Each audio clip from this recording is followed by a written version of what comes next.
জামায়াতে ইসলামকে সেধে দিল, এবার আসবে না, এরা বসবে না, এরা বসতে চাইবে না। যে গোলাম কাদের, এ হচ্ছে মহা বিশ্ব বেহায়া, নির্লজ্জ, দালাল, চাটুকার। এই সেই গোলাম কাদের, হিজড়া কাদের। 2026-এ যে নির্বাচনের কথা আপনি বলছেন, এটা আসন বন্টনের নির্বাচন, যেটাকে আপনি অন্যভাবে বলতে পারেন নির্বাচন নয়, প্রহসন।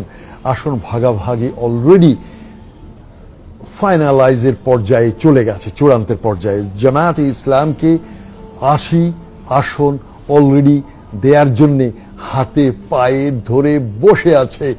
80 আসন, 80, যেটাকে ইংরেজিতে বলা হয় 80 সিটস। আর চিলড্রেন পার্টি, যেটা ন্যাশনাল চিলড্রেন পার্টি, তাদেরকে 8টা সিট এখনো পর্যন্ত কনফার্ম করে রেখেছে। আর বিএনপিও চাইছে মেজরিটি তারা পাওয়ার নিতে। তবে আবার বলে রাখছি, যিনি ক্ষমতায় আসুন, জামায়াতে ইসলাম, তারা হবে ওয়াচ ডগ। এই ওয়াচ ডগ বলতে অনেকে হয়তো বুঝবে না যে ক্ষমতার পেছনে যে মুগুর যে হাতে থাকা, এই মুগুরধারী হবে জামায়াতে ইসলাম। সুতরাং যারা আসবে 2026-এ, এটা একটা মিক্সড কাইন্ড অফ, একটা মিক্সড একটা কিছু আসবে।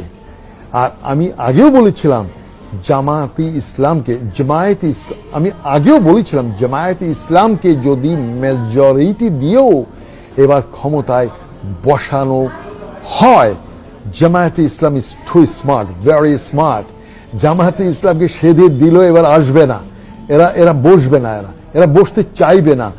বাট 2028-এ জামাতকে পায়ে ধরে সেধে তাকে দিতে হবে। কারণ এই যে ট্রানজিশনাল পিরিয়ড, এই যে 2026 এবং 2028, এই 2 বছরের যে মাঝখানে যে ট্রানজিশন, যে সরকার আসবে, সেই সরকার তার কাঁধে কিছু কলঙ্ক, কিছু দায়ভার, কিছু ব্যর্থতা নিয়েই তারা বিদায় হবে। তারপর হবে আসল নির্বাচন। আর এই ট্রানজিশন পিরিয়ড গতবারও হয়েছে, সেই 1980-এ, আপনারা অনেকেই জানেন। 86 থেকে 88, আবার বিএনপির সময় একবার দেখেছেন 1996, তো 6 মাসের জন্য একবার এসেছিল। এইভাবে কিন্তু খণ্ড সময়ের জন্য কিন্তু অতীতেও বিভিন্ন দল ক্ষমতায় এসেছিল। আর আপনি জাতীয় পার্টির কথা বলছিলেন, জাতীয় হিজড়া পার্টি, সেই গোলাম, আমি বলবো এ হলো দাদাদের চাটুকার, নির্লজ্জ একটা বেহায়া। প্রেসিডেন্ট এরশাদের কিছু নৈতিকতা ছিল, যদিও বেশিরভাগ ছিল তার বিশ্ব বেহায়া।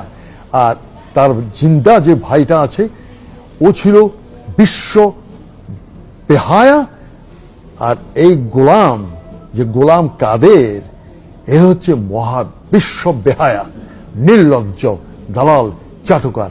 এদেরকে নির্বাচনী অংশগ্রহণ করতে দেয়াও এটা হবে একটা অভিশাপ, রাজনীতির একটা অভিশাপ। জাতীয় পার্টিকে ব্যান করা অত্যন্ত জরুরি। কারণ এই রাজনীতিকে আর কলঙ্কিত হতে দেওয়া যায় না। প্রকাশ্য দিবালোকে এই গোলাম দিল্লি থেকে এসে কি বলেছিল মনে আছে? দাদারা বলুক, আমি কিছু বলবো না, ভাসুরের নাম আমি নিতে পারবো না, ভাসুর যদি মনে কষ্ট নেয়, ভাসুরের নাম মুখে নেওয়া যাবে না। এই সেই গোলাম কাদের, হিজড়া কাদের কখনো আর রাজনীতিতে আসা উচিত না।